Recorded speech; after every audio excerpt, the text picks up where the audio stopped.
And we need all this energy for the next week to come because we're going to take Iowa, guys. That's what we're here to do. We're here to take Iowa and to make sure and recenter politics for the working class in the United States of America. We're here to assert and advance a suite of 21st century economic, social, and human rights in this country. That's what we're here to do.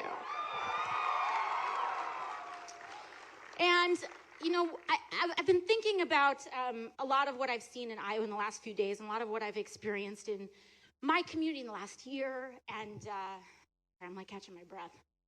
And I want us to really refocus and remember what this campaign is all about.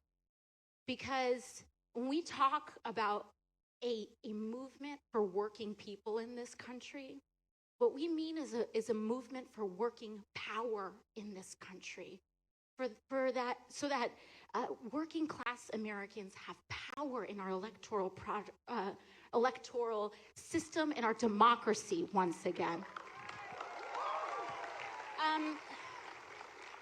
Michael kind of alluded a little bit to my story, but I want us to remember who this campaign is by and who this campaign is for, because I think something that gets lost, and I was talking to the senator backstage, to Bernie last, behind here and backstage, is that this campaign is by working people. And that's honestly what makes Bernie different. It makes a lot of us different because we end up, you know, being in politics, being in a place where working people usually aren't. I'm the daughter of a domestic worker. My mom cleaned houses growing up. And as a kid, I would go with my mom to clean homes. And I would, you know, I would get out of school and sometimes she would take me to clean, as she cleaned other people's homes. And I would do my homework on other people's kitchen tables. And I would read books on other people's staircases, trying to do my best in school because I felt like doing well in school was the best way that I could pay her back for all the sacrifices she made in my life so that I could have a chance. And even in high school, my mom cleaned an English teacher's house for free so that I could have SAT lessons, so that she could give me SAT lessons. And I had my first job when I was about 14 or 15. I worked at an Irish pub. I was a hostess at an Irish pub. Won't say which one because they paid me under the table. And, you know, I think it's, you know, having that experience like that, that's where I first learned how to pour a Guinness. And you know, none of this was supposed to happen. I had, whoa. Wow, this got very dramatic. I had guidance counselors tell me that I shouldn't apply to the college that I ended up getting into because I wasn't going to get in. And I was always kind of surrounded in environments where working people aren't supposed to be. And Capitol Hill is probably one of the most ultimate places where working people aren't.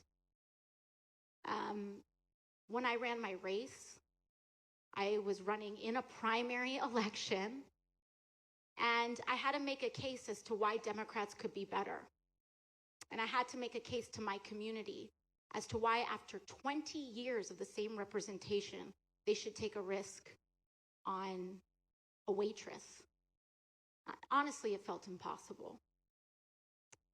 But we did it. We did it. And I think sometimes, whether it's for the convenience, out of convenience or something else, you know, I think a lot of people forget or don't tell the story that I won my seat on the case that the Democratic Party could be better. I won my seat on that case. And I think that it can be better. Not only that it can be, but that it must be in order for us to win elections. It must be better. And I think when people say, is it about better policy or is it about electability? I truly feel like the better policy is how we get elected to office. It's how we get elected to office. Bernie, you know what his dad did? His dad was a paint salesman. He grew up in Brooklyn, and we'll forgive him for that because I'm from the Bronx. And he grew up, I believe, in rent-controlled or rent-stabilized housing, so he didn't have to fear displacement. That story is very different in New York City today. People are terrified if at the end of the month, if they're going to be able to make rent or make their mortgage. And as people are getting priced out right now in New York City, we have the largest population of people experiencing homelessness since the Great Depression. Yet, there are so many luxury apartments that are being used as parking lots for people to hide their wealth. So much so that 1 out of every 4 luxury apartments in New York City is empty. It goes unsold. And for every 1 person that is experiencing homelessness in New York City, about 3 luxury apartments lay empty. This is the crisis that we have right now. Our system and our economic system and our current state of inequality is fraying, and it's starting to crack. And it has not gotten better since we have elected this fraud to the White House. It has not.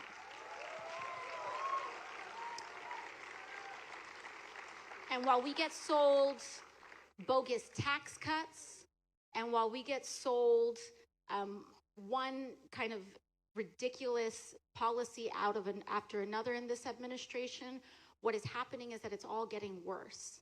After an unprecedented $2 trillion tax cut by the Republican Party, what have we learned? We have learned that while they said they were going to create jobs with that, what did they do? Put it in stock buybacks so that their CEOs can make higher pay.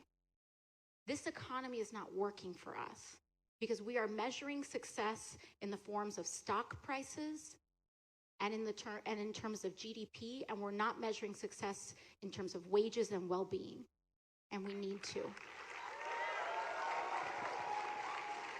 And that's what this campaign is all about. But something that I think is very important for us to recall or remember is that this campaign, Bernie's campaign, has deep roots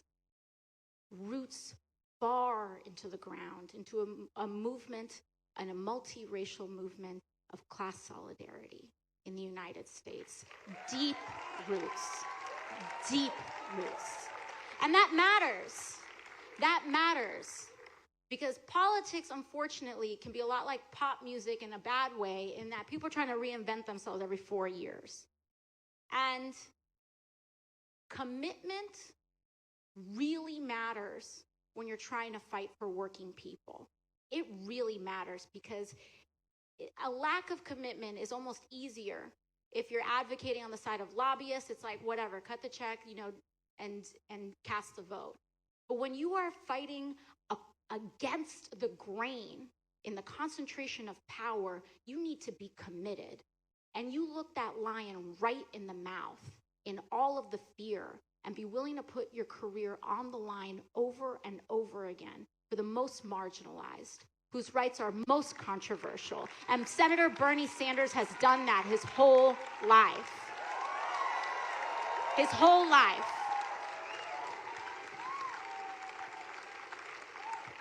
And that matters because when we talk about how this president divides us up by race and gender, etc., he does it by preying on the most marginalized people. You think it's an accident that he focuses on immigrants so much? It's not. It's because immigrants are some of the most vulnerable people in the United States right now. He knows that politically, or he sensed that politically there wouldn't be enough people willing to stand up for our immigrant brothers and sisters in the United States. And because of that, it could be considered a wedge issue, an area to divide people up. And so when we talk about winning, It's not just about winning. It's about healing. And requiring us, when we talk about fighting for someone that we don't know, it means fighting for the least of us. The least of us.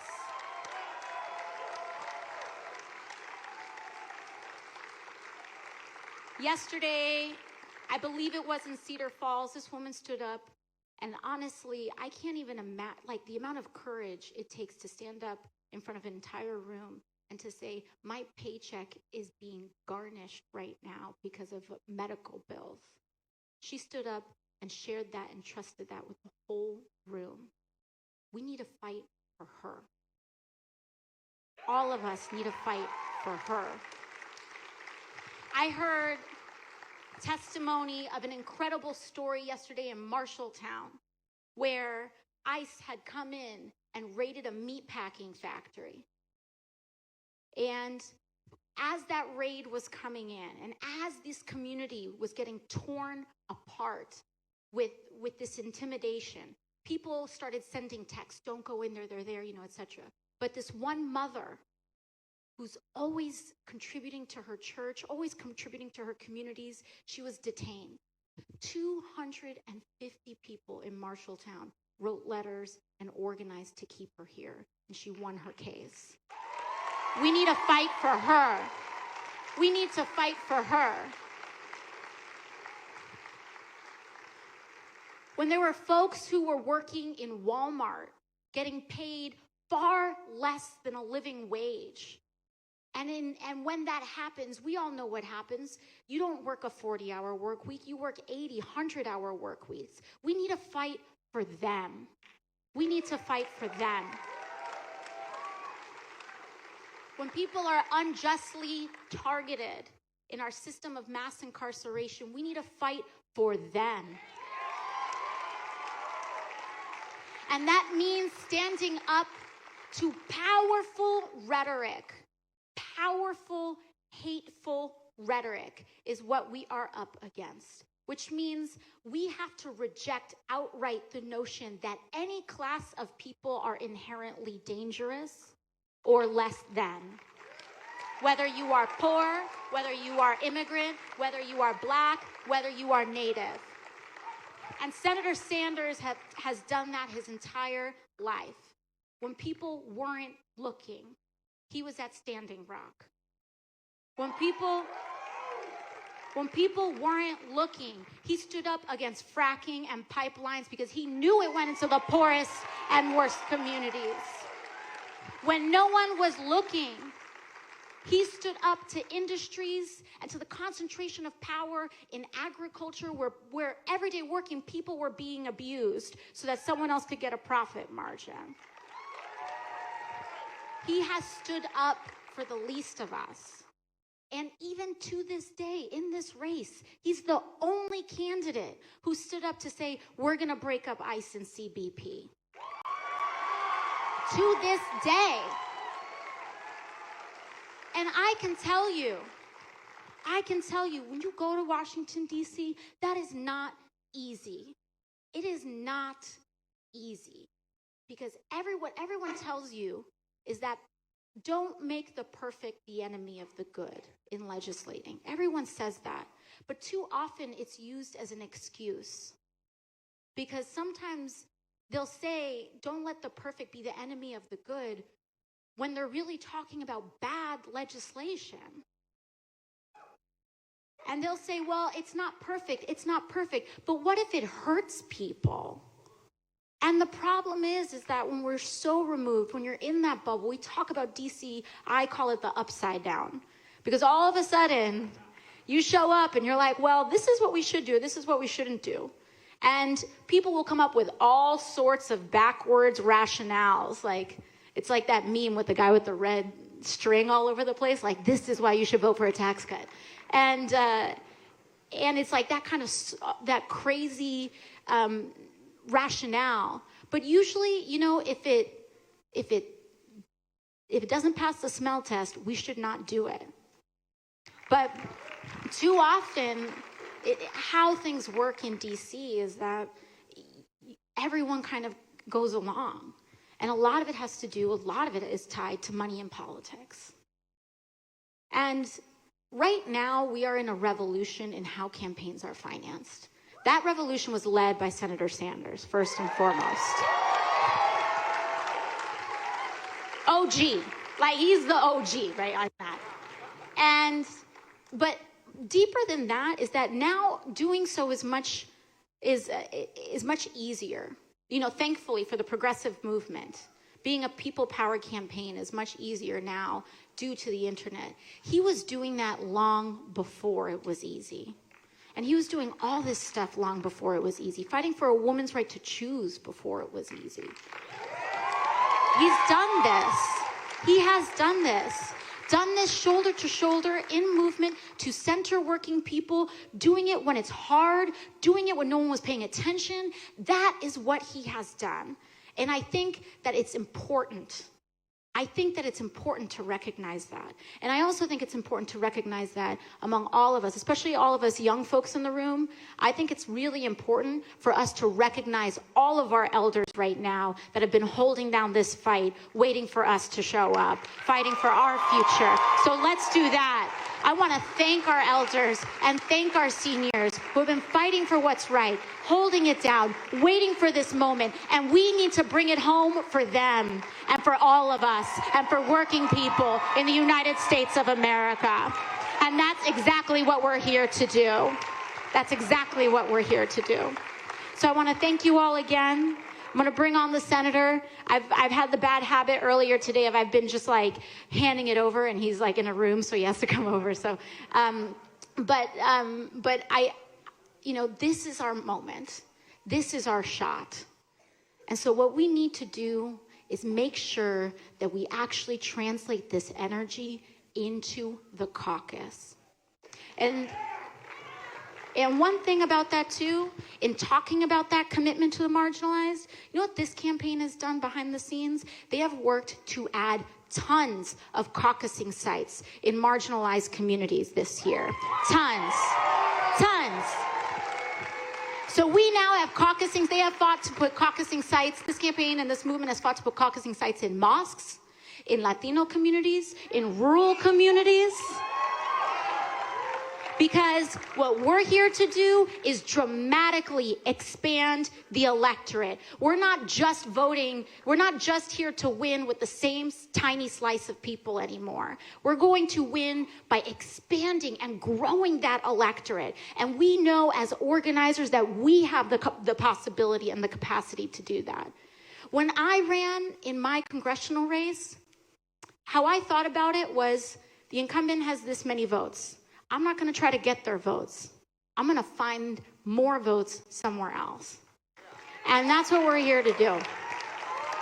As a result, in our primary back in New York, we expanded the electorate 68% over the last off-year midterm primary election. 68%. The number of voters under 40 matched those above 60. That's what we need to do here and elsewhere. And it's not just as a matter of a path to victory. This is our path to democracy. That's what this is about, a path to democracy. Because our election shouldn't be determined by the few, whether it's in money in politics or by a depressed voter turnout. We have to work to reestablish, reaffirm, and expand democracy in the United States of America. So if you're under 40 years old, it's time to turn it out and show up. And if you've been around the block, please show us how. Raise your hand if this might be your first caucus. There we go. Look at all these first caucus attendees out here. This is fabulous.